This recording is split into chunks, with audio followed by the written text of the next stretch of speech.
Welcome to episode 24 of the Views from 314 Feet podcast. My name is Randy Wilkins, and as always, I'm joined by Yankees beat reporter from The Athletic, Chris Kirshner. Chris, how are you? Doing well here in Philadelphia, the day after the trade deadline. Exciting times in Yankee land, new faces, new toys for Yankees fans to get upset about. So excited to dive in. I'm currently at Wake Forest University. That's why I'm in the very white-walled, white closet room right now. So nice. I'm on a campus apartment down here. So I also drove 9.5 hours to get down here, so I'm still kind of out of it. But we're here. We're here. Chris is in Philly with the Yankees. I'm in Winston-Salem, North Carolina, trying to stay awake. So let's just jump right into it because there's a lot going on. As you mentioned, the trade deadline passed. The Yankees made 3 moves: Jazz Chisholm Jr., Mark Leiter Jr., and how do you pronounce his first name? Enyel De Los Santos from the Padres. So one position player who is already making a big impact, as everyone that's listening is well aware of, and 2 relievers that bring in some swing and miss. And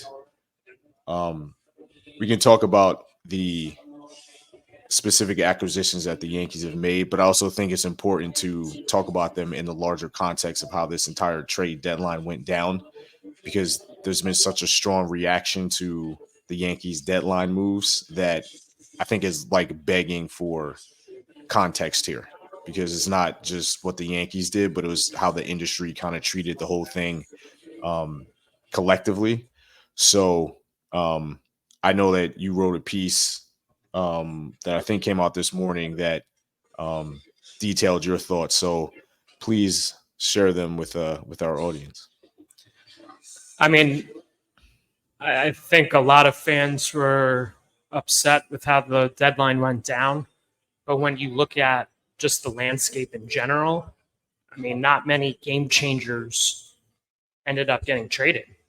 I think Jack Flaherty, Isaac Paredes, if you want to put Randy Arozarena in there, when he's on, he's one of the better hitters in the league. There just weren't many really, really extraordinary players who ended up getting traded. Chisholm has certainly started off hot, basically hotter than you can possibly be. He's hit 4 home runs. Who knows if he hits another one in Wednesday's game. We're recording this before Wednesday's game. But he's been basically a league average hitter over the past couple of seasons. Just hasn't really had consistency. But when you look at what the Yankees did, they essentially replaced Chisholm with they replaced DJ LeMahieu with Chisholm, which is by far an upgrade. I don't think anyone can deny that. And Boone today said, he looks at Jazz as basically his everyday third baseman at this point, which I think is great news for the Yankees, because DJ cannot play anymore. He's not an everyday player. It is what it is. And then you get 2, swing and miss relievers. Mark Leiter's certainly the better option between him and De Los Santos. Leiter ranks in the 98th percentile in both whiff and strikeout rates. He's had a really good year. I know some fans look at reliever ERA and say to themselves, why did this team trade for a guy with a 4.2 ERA? But reliever ERA, because they don't pitch much, their ERAs can fluctuate very quickly. But if you look at all of his advanced metrics, he's unquestionably been one of the best relievers. I think the Yankees did well there. They gave up Jack Neely. I definitely think Neely could have been an option at some point for the Yankees, but you have to give up something to get something. And the Yankees decided that they would rather have an established reliever over a rookie reliever who has moved up quickly in the system. Sometimes it works out. Jabba Chamberlain obviously is a great example. It worked out. sometimes it doesn't work out when, you have a rookie come up and you have to rely on him in critical spots. So I think the Yankees did fine for that trade. De Los Santos, if it was me running the team, I probably would have chosen a different option. Not the greatest reliever. Yes, he has high strikeout numbers, but basically all of his other numbers are bad. Um, you hope that Matt Blake can fix something in his arsenal. His fastball is not good. His slider is. I would assume that the Yankees are going to have him throw his slider more often to get better results. But on a whole, I think the Yankees did fine. I think, was it, a slam dunk home run? No. But they filled some needs. The other teams in the American League didn't really improve that much. The Orioles made a lot of trades, but I'm not blown away by any of the moves. I think Zach Eflin is a good starter. He's serviceable. Maybe they unlock something with Trevor Rogers. They got two Phillies relievers who are struggling, in Soto and Dominguez, Sir Anthony Dominguez and Gregory Soto. They got Eloy Jimenez, who's never healthy. I'm not blown away by their moves. The Astros completely overpaid for Yusei Kikuchi. They needed a starting pitcher. They got it. They got Caleb Ferguson. Obviously, he's not doing anything for the Astros. No team in the American League separated themselves, and the Yankees had a deal in place for Jack Flaherty. They backed out because of medical concerns. Can you say the Yankees should have just done it anyway? It's only, a couple months left in the season. Is it worth the risk of trading one of your top prospects? I don't know. I think an argument can be made either way. So, if they got Flaherty, obviously it would have certainly improved the roster tremendously. But, it seemed like they had the Frankie Montas deal in their heads before they fully executed the deal. I don't know if you can fault the Yankees for that. The Dodgers obviously felt the risk was worth it. The Yankees felt otherwise, and other teams probably felt similarly to the Yankees. So ultimately, they don't get the starter. I think that's one area that they missed on. I think they do need a starter, but at this point, they have to roll with what they have. Yeah, I mean, I thought for what they needed, given the context of the deadline, I thought they did more than fine.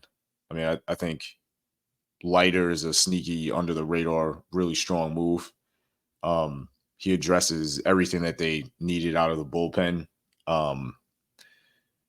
So I think that was a really strong move, and Chisholm has obviously performed well so far. And I think part of the thing here is he's embracing the fact that he's on a title contender. And I won't even say like the bright lights and all of those things. I think it strictly comes down to a good player that's now in a situation where there's organizational structure and there's clubhouse structure, there's clear leadership, there are veterans there, and he's able to just go play now. Like, he's not going to be the main emphasis of attack from other teams. He can back up Judge and Soto, and he could just go play and be athletic and be energetic and provide those things that the Yankees, quite frankly, were missing for a while. So I know when he was in Miami, that's for obvious reasons, I kind of have an idea of like how Miami was operating and how like unstructured and kind of like all over the place that organization as a whole is. So to go from that situation to a place like the Yankees, where it's just not just like the attitude stuff, but just organizationally, they have things buttoned up way more than Miami does. I think makes a huge difference. And I think he's able to just go play now. So I know you had mentioned Harrison Bader, but I think Jazz Chisholm is just a better player than Harrison Bader to begin with. I think he's just a better major leaguer than him.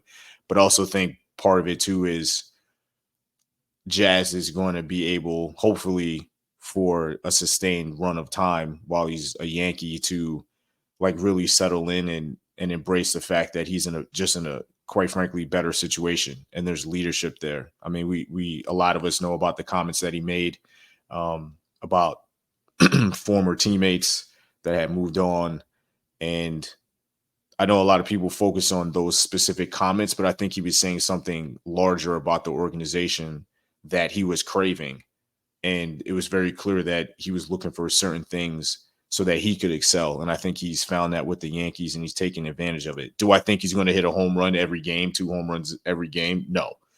I think he's going to cool down, obviously, because again, he's doing something that's unsustainable. But I think in finding kind of a non-traditional third baseman, the Yankees made out pretty well. And he's looked good at third so far. Super small sample size, obviously, but it could have been a disaster, like literally from the first play that he had. And he looks super athletic there.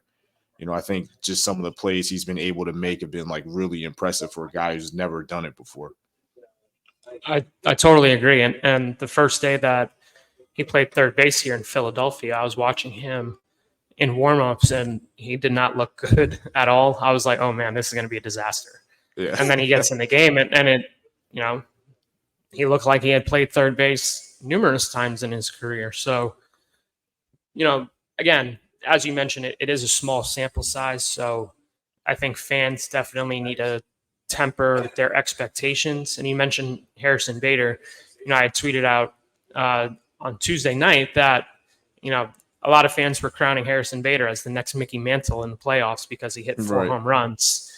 And, you know, when you start this hot, you definitely can lead people to think like, oh, this is just going to be the expectation. Not to say he's hitting home runs every game, but being, you know, a top 5 hitter, which is what he has looked in the past couple of games. Like, you know, it's possible that being in a lineup with this talent could unlock him even more than what he experienced in Miami, just because he.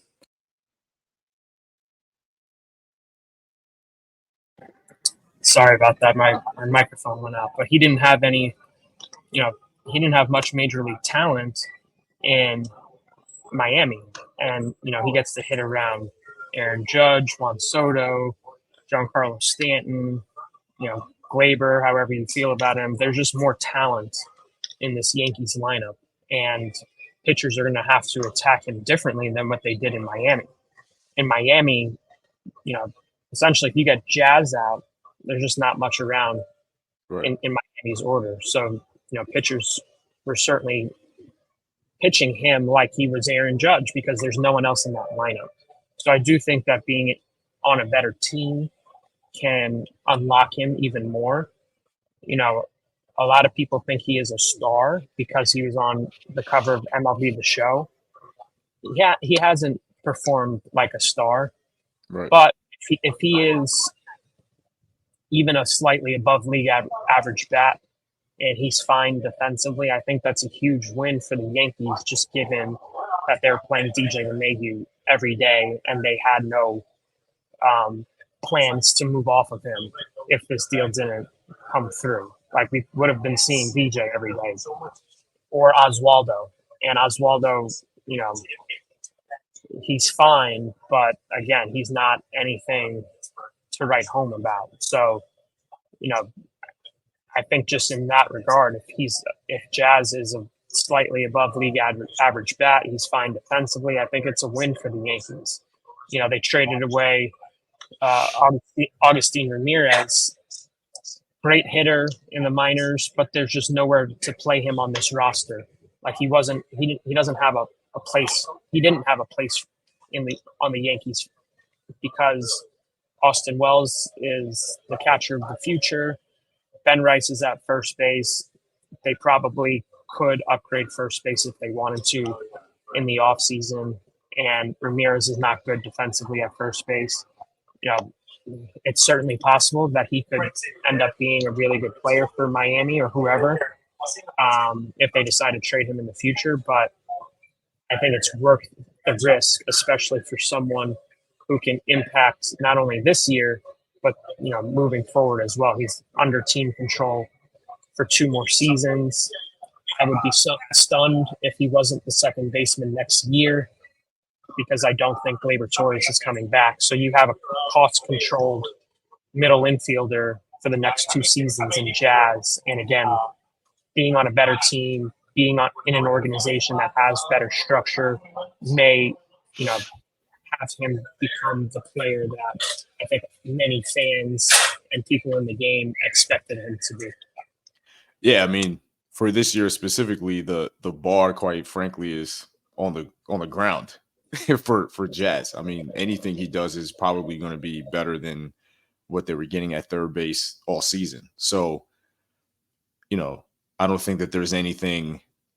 Jazz would have to be incredibly awful from this day forward, the rest of the year, for him not to be an upgrade on what they've already had. And even defensively, again, short sample size, he's making plays that I'm not sure Oswaldo and DJ can make at this point. So, um, yeah, I mean, I think it was a really good move when it happened, but I think the way that it's playing out early on can give a glimpse of how impactful he can be in a supplementary role.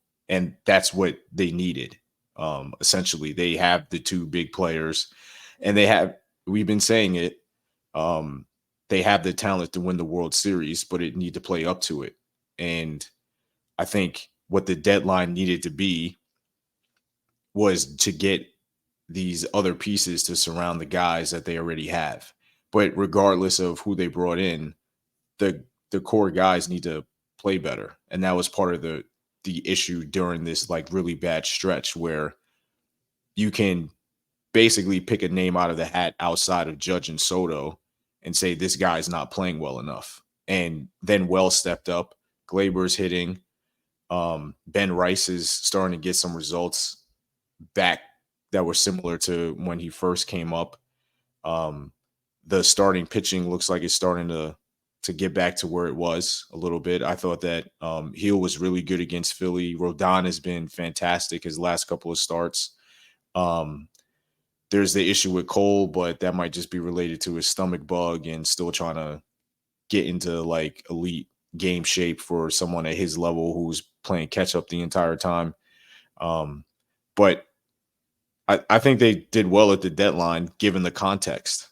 I mean, there's no big time player that got moved, like at an elite game changer level. And I just think the prices were insane. Like what the Padres gave up for Jason Adam and Tanner Scott was significant. Those that came at a high price. I think they did exceptionally well for themselves for this year, but they paid a lot. The Kikuchi trade, I kind of feel both ways because the Dana Brown's background is as a scout, so I kind of trust his eye. But like by industry standards, that was a huge overpay.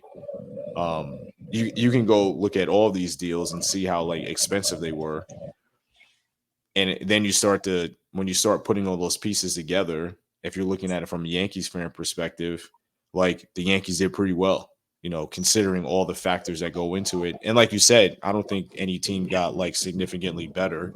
I thought Seattle could have done more and they didn't. I think getting a Rosarena was fine, but like it's not like they got a big bat, which is what they needed. I think Cleveland just emphasized their commitment to platoon bats by getting Lane Thomas, and Baltimore did whatever. The Jimenez trade was like, what is this? Like, I don't even understand why you're making this deal. Eflin's fine. Rogers is fine. The relievers were okay. I mean, there's nothing that, if we're speaking about the larger context of things, that made me more concerned about the Yankees' ability to get to the World Series than I did prior to the deadline. And we talked about it, that the trade deadline was going to be kind of a line in the sand for these teams. And it feels like the Yankees on the aggregate might have put themselves ahead slightly, depending on how things play out compared to other teams, just because I don't think the other teams did enough. Like certainly Baltimore didn't do enough, in my opinion. I mean, they needed a big time starter. They didn't get him. They needed like really effective bullpen arms, like someone like a Tanner Scott. They didn't get that guy. They could have gone after Leiter. They didn't get Leiter. I think Leiter would have really helped them out, but instead the Yankees get him. So, I mean, was it amazing deadline? No, but I don't think it was an amazing deadline for anybody really outside of maybe San Diego and teams that The Dodgers, I would say the Dodgers did well. and the Dodgers. I think the Dodgers because of Flaherty, not because of Edman though. I mean, I don't Yeah, I mean, I think Rosario is a fine player. I mean, they see. needed. I'm not a Rosario fan. I don't think he's a Yeah, I good mean, player at all. So I think he's fine. Is he going to, be a game changer for them? No, but I think he's fine. I think Edmund, if healthy, can be fine. I think they're solid players, but getting Jack Flaherty definitely helps. They got Michael Kopech to add to their bullpen. Again, fine. Again, all these moves are just fine in my opinion. They're, yeah, I think Flaherty was the only like true game changer for like how we can evaluate teams and like how they did at the deadline. And the Dodgers took a risk with his health situation, but they have the talent in their minor league system to do that. For the Yankees, one point I did want to make with the trade deadline as a whole is because the league has essentially said you can win 85 games in the regular season, and if you get in as a wild card team, you can still make it to the World Series and end up winning. We saw that last year with the Diamondbacks and the Rangers. I don't think any team, I don't think any fan would have said, "Oh yeah, those are two teams who are going to be in the World Series come right, October." A few years ago, the Braves in 21, they were basically, I think they were under 500. They make a few moves and they end up winning the World Series. In the expanded playoff era, I think team strategies can no longer be that, oh yeah, we'll just fill all of our holes at the right, trade deadline and be ready to roll come October. I think most GMs are going to have to get all of their roster situated prior to the start of the season rather than waiting until July. One, because so many teams think they have a chance for the playoffs. And again, like I said, in this era, you get in the playoffs, who knows what happens. You get hot, right. you find yourself in the World Series, and you can end up winning. And there just weren't many sellers this year. I think that's going to continue in this expanded playoff era. A lot of teams are going to feel like they have a chance of getting in the playoffs, and the teams that are sellers are going to make out like bandits because there just isn't much to trade. So that's why you see guys like Kikuchi getting, basically 3 top prospects from Houston, and Tanner Scott, a reliever who has a couple months left of team control, getting like 4 really good prospects from the Padres. Like I don't think that is an anomaly. I think that's going to continue for the years to come in this era where there's 3 playoff teams in each league, 3 wildcard teams in each league. I think that's going to continue, and I think it's going to change how teams think about building their rosters up. Yeah, I mean that's why I think the Marlins were the big winner of the trade deadline. Actually, I mean they I agree. completely restocked their system with a couple moves. I mean the trade with Baltimore, the trade with San Diego, and the trade with the Yankees has basically elevated their system. I would say top 5 at the least at this point, just with the amount of like quality inventory they brought in from those moves. So, and I think to your point, a team like San Diego, even though they paid like a high price, is putting themselves in a position to be one of those teams as the season goes on and potentially gets a playoff spot. Because if they can kind of figure out, I mean, if Darvish comes back and they hit a little bit, and it looks like they're hitting now, they'll have a lockdown bullpen in the playoffs. I mean, they have a filthy bullpen now, so they're one of those teams that I think, when an aggressive GM that's willing to just say, here are these prospects, we're going for it. I think they're the team out of everybody that's in that kind of like Diamondbacks, like Rangers range that I agree. has just said, we know that we can, if we get to the playoffs, we can play that game. So That's why to me they had a really good deadline because I think they're playing it exactly how you're describing it. And I think I do think the Yankees did that as well, not to that extent, just because, um, you know, they didn't fully address like the biggest needs, but I think the lighter move is a really strong move and is under the radar because a lot of people weren't talking about him. Jazz is already making an impact and he doesn't need to be the guy. But I also think if De Los Santos can really use his slider effectively, then you have another guy. You know what I mean? So I think the Yankees have put themselves in a position to do that as well. So yeah, I mean, I thought the deadline was good for the Yankees, given the context of what was going on. And they now just have to hope that their guys play well for the rest of the season, which was going to be the case regardless. Even if they got Yep. Flaherty, I Yep. mean, it was going to be the same issue. So guys got to step up. Yeah, I mean, I think that's a perfect point to make is that it would have been a miracle to address all the needs that the Yankees have. You know, you just sometimes you just need your players that you have on your current roster outside of trades perform to their level of expectancy, and that's what the Yankees are going to have to do. You know, Marcus Stroman is paid to be, you know, one of your top starters. He hasn't pitched like that. Nestor Cortez is expected to be one of your top starters. He hasn't pitched like that. You know, Luis Heel has workload concerns. Um, who knows what you're getting on a start to start basis with Carlos. And Garrett obviously is dealing with this fatigue issue. Who knows if it's going to be anything serious? You know, he's planning on pitching this weekend, but again, with someone who was on the injured list for 2+ months and now he's dealing with fatigue issues, to me, I think there's at least some concern. You know, the Yankees are saying otherwise, but you know, he did miss time with this issue with the elbow, and now he's not recovering well. I don't know. It could be nothing. Could be the stomach bug, but it is something to keep note of. And also, when he has pitched, he really hasn't performed that well. Right. Um, Right. so I do think the Yankees, like if I was to say like they missed in an area, it would have been like adding a starting pitcher because you know Clark Schmidt is going to come back at some point. Who knows what you're getting in Clark? He's missed 2+ months. He's going to miss 2+ months. And anytime a player comes back from injury, you just don't know. It's Right. always a risk. So that is the one area where I feel like they could have addressed and didn't.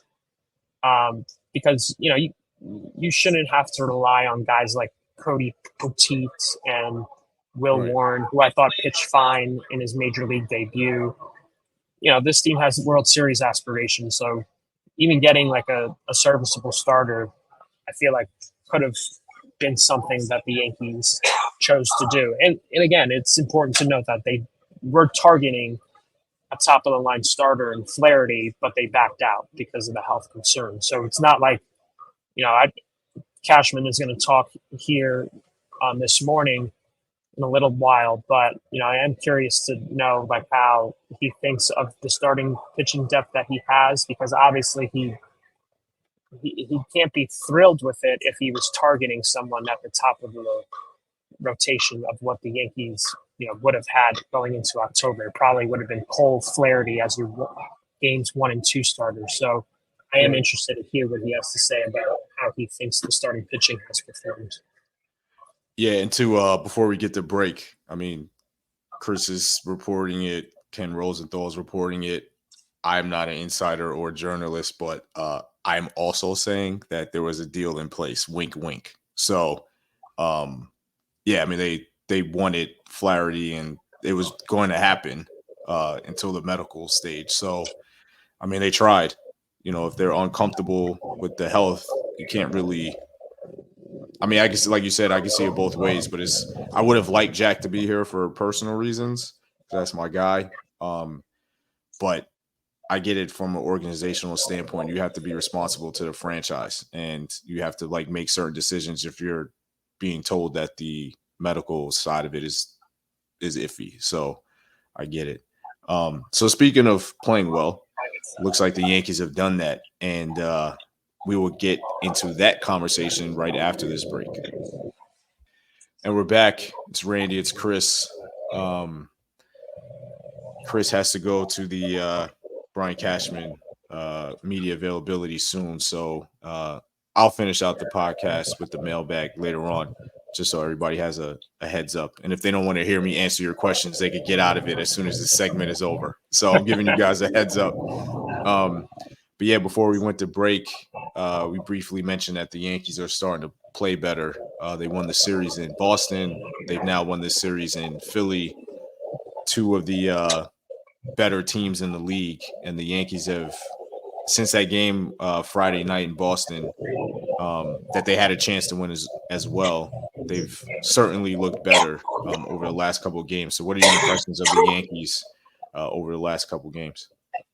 Well, I mean, they're hitting, so that is one thing. They scored a bunch of runs in Boston.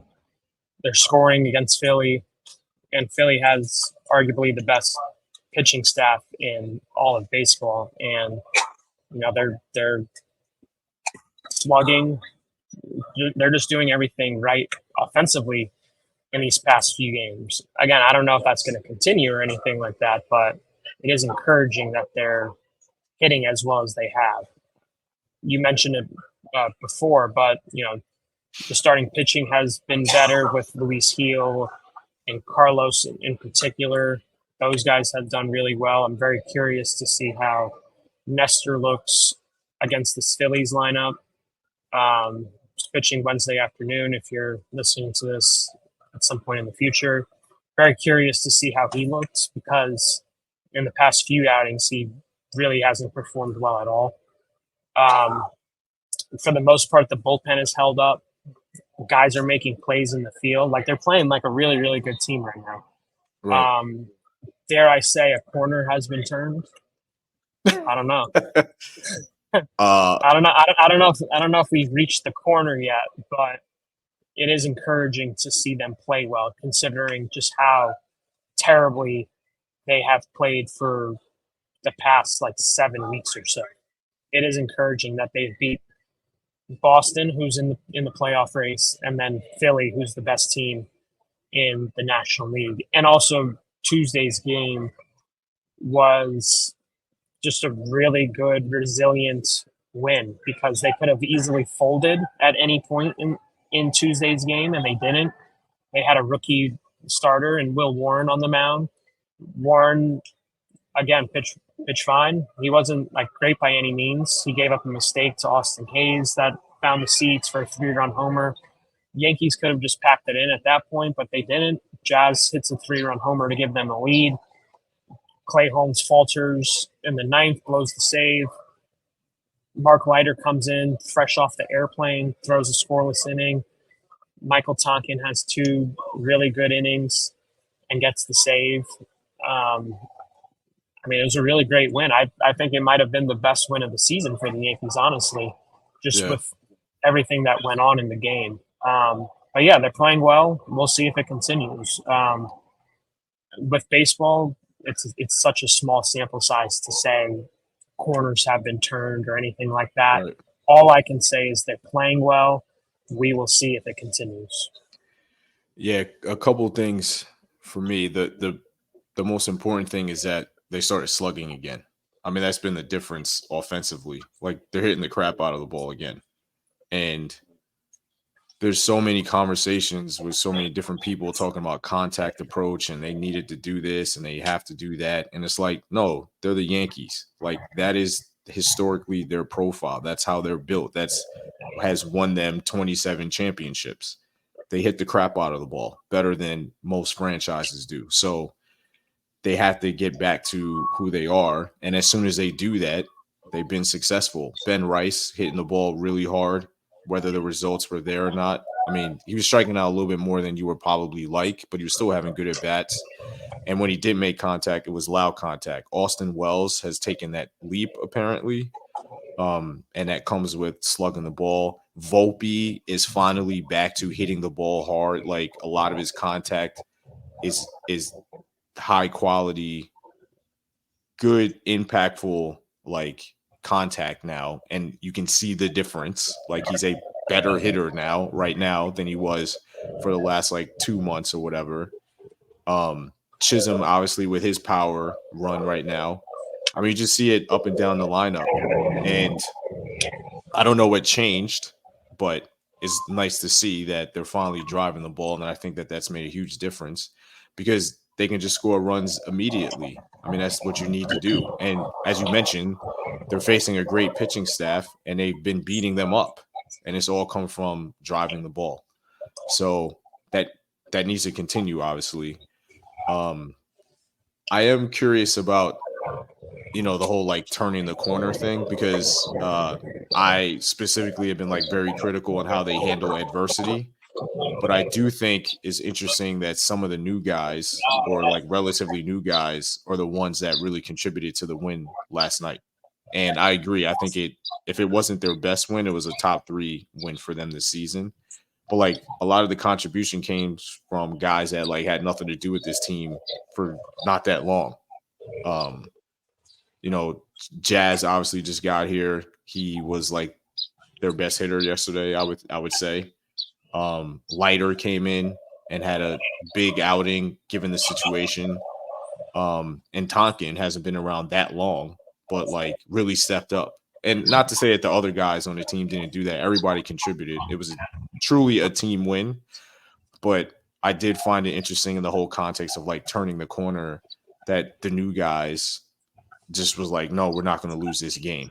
And they did what was necessary to win that game last night. So that was also encouraging from that standpoint. For sure. I totally agree that it was a true team win. I mean, if you look at the box score, like if you didn't watch the game, like you would see a lot of guys contributed to the success they had in Tuesday night's game. The one thing that I don't know if I am concerned about it or how I feel about it, but we probably should have a conversation about Clay Holmes. Yeah, for sure. The one thing that has been on my mind with Holmes and watching it in Tuesday's game is basically all of his bad outings are the exact same. He does his job with limiting hard contact, and the contact that he is getting is so soft that they're just like finding holes or it's an infield hit.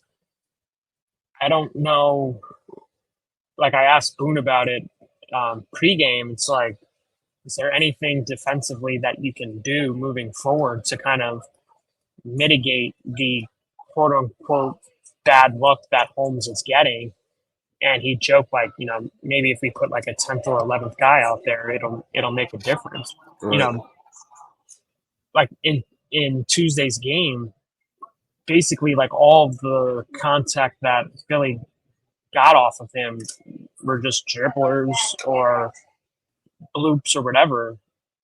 I don't know how you can fix that, but also that's kind of what Holmes is. And Right. sometimes that happens because batted ball luck is a thing. BABIP is a thing. We saw that with Anthony Volpe for 2+ months of him just trying to find holes and he couldn't find holes. But sometimes like you do find holes, or sometimes the contact is so soft that, you do ultimately get on base. I don't know what they can do about it. Because he is doing his job technically. He is a contact pitcher. He is getting soft contact, but it's so soft that they can't do anything about it sometimes. Right. Is he the right, like, do you want that kind of profile as your closer? I don't know. Because like his numbers are good, but just watching the game, it's like, I don't know if he's the right guy to have in the 9th inning. Right. When the game is on the line or it's a close game and you don't have many other chances to try and come back and win. It's bizarre because I know fans are pulling their hair out when like Boone says like I thought he pitched well, like his stuff was there. like in last night's game, it's like I kind of agree with Aaron that like Clay did his job. The contact was just so soft. The wild pitch was obviously his fault, and that's bad. But the batted ball stuff, it's I don't know what you can do as pitcher if you're just getting really weak hits. Basically, all of the hits or basically all of the contact that Philly had, they had exit velocities of like under 70 miles an hour. Right. So he did his job. It's just they found spots of the field that the Yankees weren't at, and they couldn't turn double play. Glaber bobbled the ball at second. I think Austin Hayes would have beat out the throw. He was steps away. It would have been a close play, but I'm just thinking about like, is he the right profile of pitcher who you want closing games? I haven't made up my mind fully of whether I'm a yes or a no, but it needs to be noted that like all of Clay's bad outings happen the exact same way, where it's just really weak contact dribblers and there's really nothing you can do about it. Yeah, I think if you were in an ideal situation, he wouldn't be the closer, just because I think the propensity to give up runs because of that profile lends to the idea that you probably need more opportunities offensively to try to score runs yourself. But I don't think they have that option. Like there's no other option to be the closer for the 2024 Yankees. So I think you have to roll the dice and rely on your defense. And I think the play that kind of sums up the Clay Holmes closer experience was the Bryce Harper ground ball to first base that bounced off of LeMahieu that went to Glaber. Then Glaber got him out at first with Holmes covering. It just felt like that's the Clay Holmes closer experience in a nutshell, in one play. Like, it's just, this could go one way or the other, and the game is hanging in the balance here. That this ricochet that's going to the second baseman that requires his throw on the run to the pitcher covering the base just encapsulates what every ninth inning is like with Clay Holmes. That it could go one way or the other just because he just cannot strike people out. And he's naturally going to give another team an opportunity to score a run just because he can't miss bats enough. So I think he's a really good pitcher. I think he, like you said, he does what is, he plays to his skill set and does it well, but it's just he's miscast at this point. Every time he comes in, the other team's going to have an opportunity to score. And it's not even necessarily like his fault. Some of it is just baseball. And that play last night with LeMahieu, Glaber, and Holmes is the perfect example of that. There is no way that you can anticipate a play like that being the difference between a win or a loss. And if you have a strikeout guy, the chances of that happening or that play taking place is minimal compared to a guy like Holmes. We see it all the time. And also, I will say the defense needs to play better behind him. He's been let down by the defense a couple times now. So if he does his job, the rest of the guys have to execute. And I'm not like defending Holmes. I'm not trying to like explain these performances away. But if he's in there, the defense has to like help him out. Like, that's just how this goes with when he pitches. You know, you can't face plant in left field. You can't bobble a routine ground ball that ends the game in Baltimore. You know what I mean? You got to make a clean play you have to make a clean play at second base. Like, you just have to like execute better defensively to help him out, because the ball's going to come to you. The ball's going to find you when Holmes is there, especially in the infield. So I think if they had another option, he probably wouldn't be the closer, but there's nobody there. So you're going to have to like live and die within, see what you can get done in the off season, but I don't think they have an option. So in a universal context, he's probably better suited as a setup guy. So you have more chances to score runs if he does give up some runs. But I mean, unless you're going to put Leiter as your closer, I have no idea who, or I wouldn't put Weaver there. So I don't know who you would put in his place. Yeah, I mean, like there's not a better option because Weaver's kind of the same.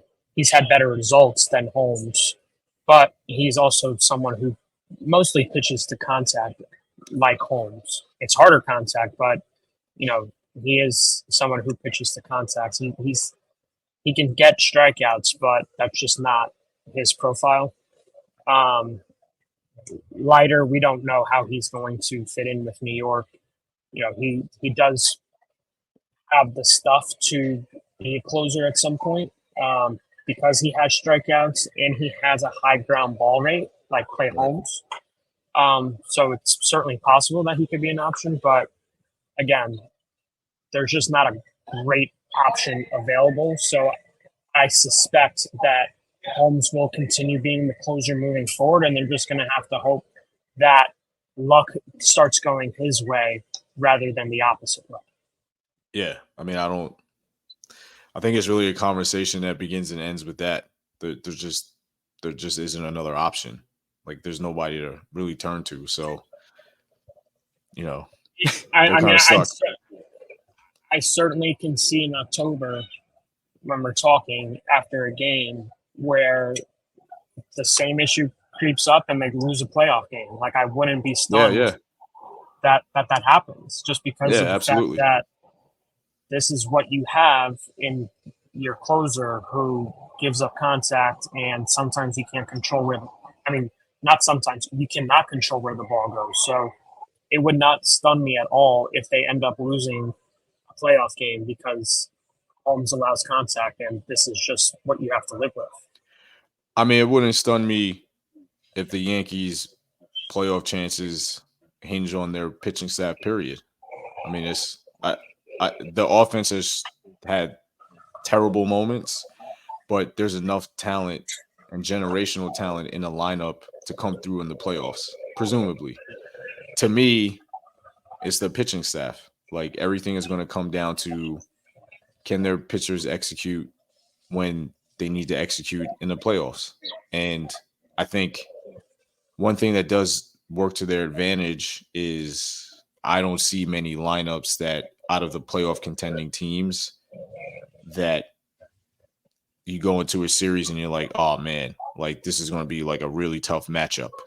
I think that there's a handful in the AL, like, depending on how Cleveland plays their platoons. I personally don't think that works. That's a very like Razian thing, and it like never works in the playoffs.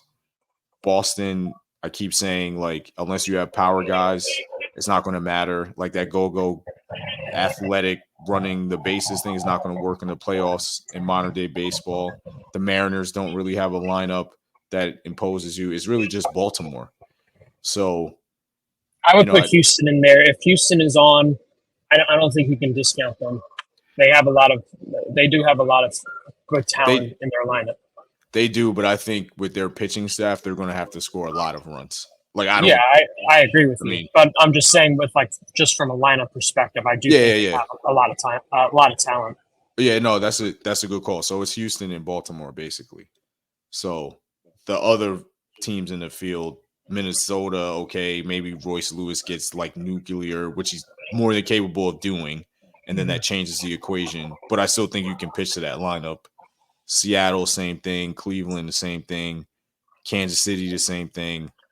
Boston, the same thing. It's like it's really just two teams that in the AL that you really, I think, and you're going to see one of those teams. I feel like it's going to be one of them, and maybe the way it shakes out, it's both of them. But I do think this is going to come down to how the pitching holds up in the playoffs.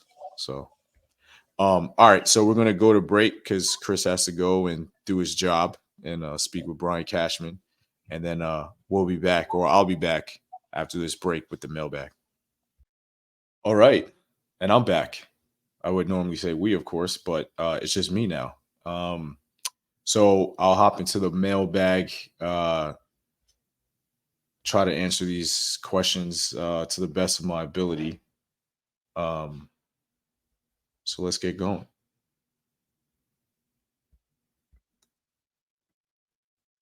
First question. Derek Gowen, couple questions here. Do we see more of Will Warren this year? Why is Boone the only one who doesn't see DJ as washed? Does Jazz ever get moved to leadoff? Does Jason come back after a few rehab games? And who does he replace? Okay, so Will Warren, I thought, as Chris mentioned, he definitely represented himself well last night against the Phillies. I think he's kind of put himself as an option that can be looked at and considered. He just got demoted though, or set down. I don't want to say demoted because it's not like he was punished or anything, but he was sent down for Ron Marinaccio, so we won't see him for a little while unless there's an injury to the pitching staff. But I do think that Warren has shown that he can get major league hitters out. Small sample size, obviously, but he went up against like a fantastic lineup, and I think he represented himself well. Made a couple mistakes, but that's to be expected from a rookie in his debut. But I do think that we will see Warren again. I definitely think he's getting called up in September, and they will use him, presumably out of the pen, but we'll see how that works out roster-wise. But I do think we'll see him again. Why is Boone the only one who doesn't see DJ as washed? I mean, he's the manager of the team. He's not going to throw his guys under the bus, and he's available on the roster, and you have to use players that are there. We all can see it. I know Boone can see it. He's a baseball lifer. He knows more baseball than all of us. But he's available on the roster, and I do think that as someone that has been around baseball for so long, he really is committed to the idea of playing to the baseball card and believing that there's still some skill set left where he can contribute in certain ways. At least defensively, he can contribute. So if he's available, he's going to use the guys that he has to his disposal. I don't think he's going to get a lot of playing time, and I don't think it's really going to matter as much now with the addition of Jazz and the way that the bench has kind of been deepened with that move. So I think we'll see DJ, but I don't think unless an injury takes place, I don't think we'll see him nearly as much as we did for a long period of time. Does Jazz ever get moved to leadoff? Maybe, but I mean, if he's hitting home runs at this clip, he's addressing the larger issue with this team, which is, to me, the middle of the lineup. I know the statistics show certain things about the leadoff spot, and you want to get people in front of Soto and Judge. Soto and Judge are going to get on base anyway. Who knocks in Soto and Judge? To me, that's the difference. And I think Jazz being in the middle of the lineup has already shown the importance of having the middle of the order get fortified. So I wouldn't move Jazz. I think he's in the right spot. If Jason ever comes up and is healthy, put Jason in the leadoff spot at a certain point once he gets his feet wet. I mean, I think Jazz is in the perfect spot, and I think Boone, to his credit, was right. Jason, I don't know what their plan is with him. He is going to have to show that he can stay healthy, play full games, play full back-to-back games. So I think it's going to take a little while. I think he has to show health and be able to bounce back. And the way that the team is going right now, they don't need him necessarily right this instant. I think that they will add him at some point, but I think they need to take their time. I mean, he's coming off Tommy John and a significant oblique injury. You know, I think we need to give him some grace and make sure he's ready to go. As to who he replaces, we're just going to have to find out. I know that's like a cop-out answer, but they have a tricky roster decision to make, and I'm not sure the answer is obvious to us at this moment. And let's see what's happening when he actually does get the call-up. Thank you for the question. Anashe Mapuranga. Hey, Chris and Randy, love the show. Keep doing what you're doing. My question is, in your opinion, when the rotation has Clark back in the mix, who's the last starting pitcher you would want to depend on come playoffs? In my opinion, it'd be Stroman because his command this year is shaky. He gets barreled a lot, unlike previous years, has a home run problem, and unlike most other pitchers in the rotation, lacks whiff and put away pitches. Coupled with other bad peripherals while overperforming his ERA, Rodon has a worse season. It's been more rough the past month or so, but has shown he can generate whiff and Ks at a great rate and has arguably had his best starts as a Yankees in his last two, with extremely encouraging results that might indicate he could still be an effective pitcher. While I haven't seen any of that from Stroman. I would say Stroman or Nestor. I think Nestor and Stroman are in the race right now for worst starter in the rotation, to be quite honest. I think all the things that you mentioned about Stroman can be true for Nestor. I don't think either guy can really get a ton of swing and miss. The thing I would lean more towards Nestor, though, because he gives up the long ball.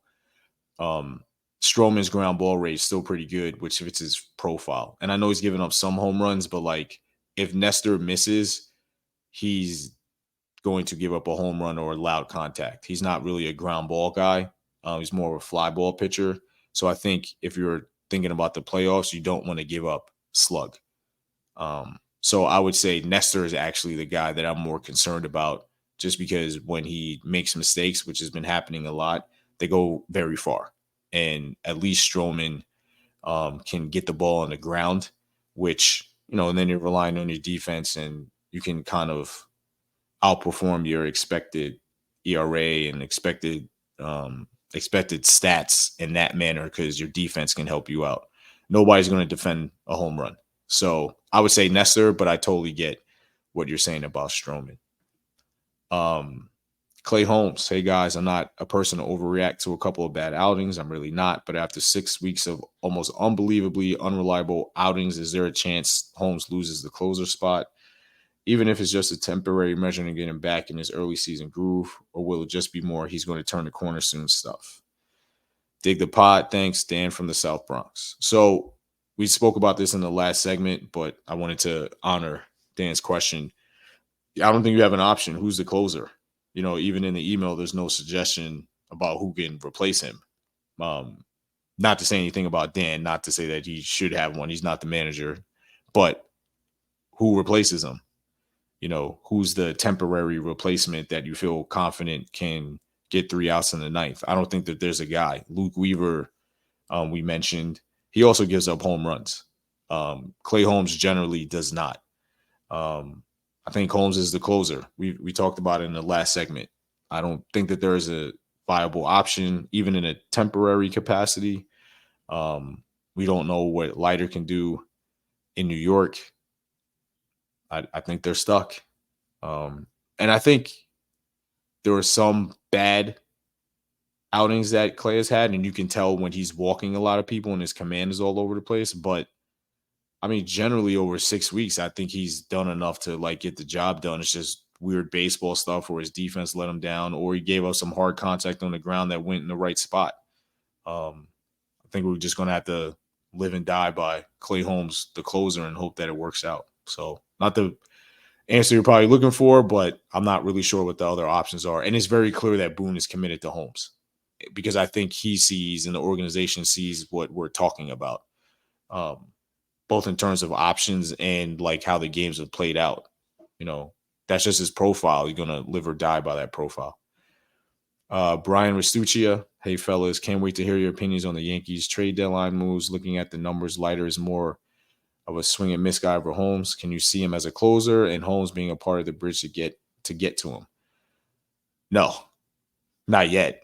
I mean, he just got here. Got to see how he performs. Got to see how he can handle those situations in New York as a Yankee. Way too early to consider Leiter as a closer option. I mean, I know that there's a lot of Holmes questions, especially off of what happened yesterday, but yeah, I mean, it's Holmes for now, and we're just going to have to live with it and hope that things work out. And then as the season progresses, if things change, then they're going to have to consider options, but I don't think that's happening right now. Leiter literally just got here and got off the plane and threw an inning and, is having a whirlwind experience right now. So I don't think you can put that on his plate when it's a role that he's never had before. I think we have to give some patience here, even though, I understandably get people's calls for Holmes to be removed or concerns with Holmes. I get it. We talked about it. It's legit. It's a valid question, but again, there's no immediate option to replace him. So got to roll with it. So yeah, thank you guys for all the questions. Chris had to go off and do his job and speak to Brian Cashman and be able to provide you guys with great info. But thank you for listening to the podcast. We really appreciate it. Great time for the Yankees. They're starting to play a little bit better. Jazz Chisholm has made a great impact. Mark Leiter already made a nice impact. We'll see what De Los Santos does when he gets to the team. Have faith. You know, they're playing better. They're starting to look like the team that we recognized in the first half. I don't think they're all the way there yet. I don't think they've turned the corner. I think we need to see more. But to beat Boston in that series and to beat Philly in Philly and in Boston over the last two series is really encouraging. So let's see if they can keep it up. Let's see if they get the sweep today. But yeah, things are starting to look better, but we're going to wait and see if this is going to be a return to their first half performance. So thank you for listening to the pod. We hope you enjoyed it. You can find us on all of your favorite podcast platforms. Please subscribe. You can find us on YouTube in the same name. And we will be back next week, and we will speak to you then.